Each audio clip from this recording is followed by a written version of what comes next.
Hi! In this video, we will be learning how to hold the bow. So we're not going to be needing our violin right now, so if you would just set it safely in its case.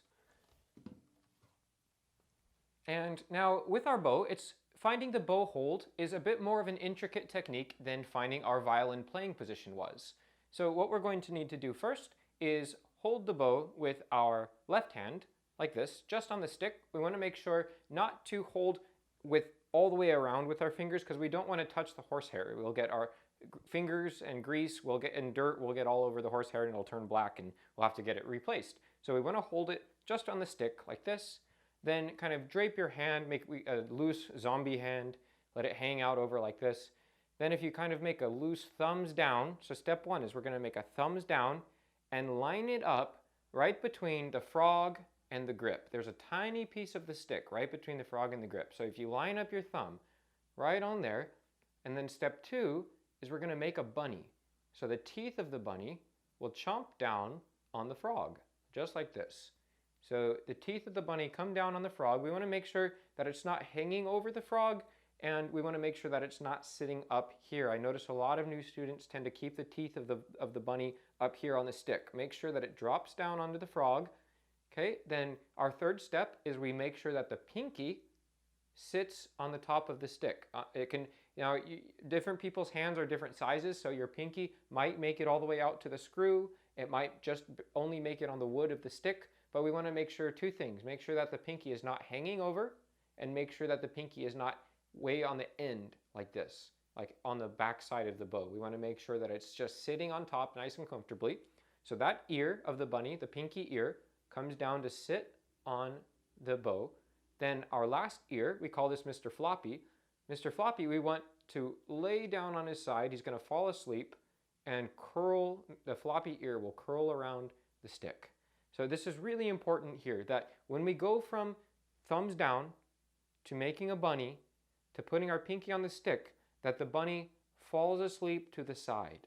Make sure that we're not keeping it straight, perpendicular to the bow like this. Make sure definitely that we're not leaning to the right. We want to lean our hand to the left towards that index finger. Let it fall asleep on the floppy ear and then curl around the stick.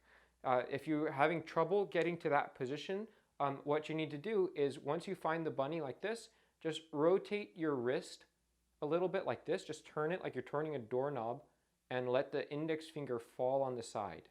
And then you place the pinky and then curl the index finger around.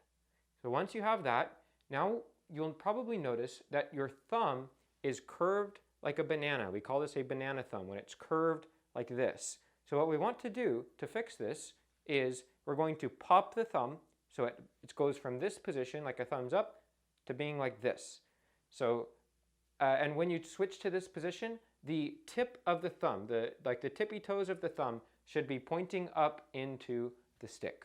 So we're going to go from this position here to this position, like this to like this. You'll notice that actually the bottom of your thumb should come down underneath the bow and point up into the stick, right where we lined it up at the beginning with our thumbs down, right into the stick between the grip and the frog.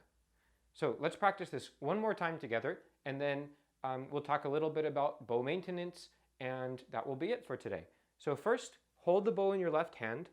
As you get better and more comfortable, you'll be able to hold your violin in your left hand, and you won't need to use both hands to find the bow grip. But for now, go ahead and hold the stick with your left hand, then loose left hand, make a thumbs down, line it up between the frog and the grip, make your bunny, pinky on top, fall asleep to the side, drape the floppy ear over the stick, over the grip, and then we want to pop our thumb down so that it's not a banana thumb, but it is a bent thumb.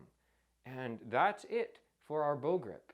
It's very, very important that we get this down. It's not going to feel comfortable at first because normally when we grab things, we hold it like a sword. But we have to remember it's not a sword, it's a bow. So we're going to hold it with the proper technique. Now, in terms of bow maintenance, when you're done practicing, make sure that you loosen the bow. We loosen, remember, righty-tighty, lefty-loosey. So turn it to the left, just a couple turns. You don't want to get so loose. If you get it too loose, you'll notice that the horsehair gets floppy like that. We don't want to do that. So just just loose enough where the horsehair is close to the stick like this, and then we put it safely in our case, snap it up, and that's all there is to it. As far as rosining goes, you only need to rosin at the beginning of your practice, and I would just do 3 up and down. 1, 2, 3.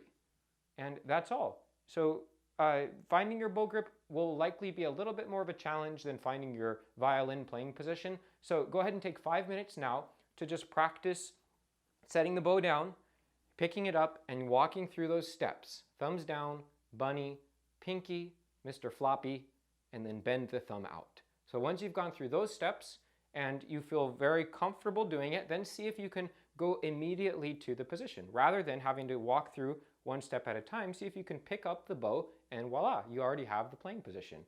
Because the more you do it, the more comfortable it will be, and then you won't have to think about it at all. And we don't want to have to think about it every time we're going to pick the bow up to play our wonderful music. So go ahead and take some time now, practice finding the bow grip. One bonus tip is if you can actually practice at school when you're doing your work and you have a pencil or a pen, you can, rather than holding the bow, you can just take the pen or the pencil and practice finding the bow grip in the exact same way.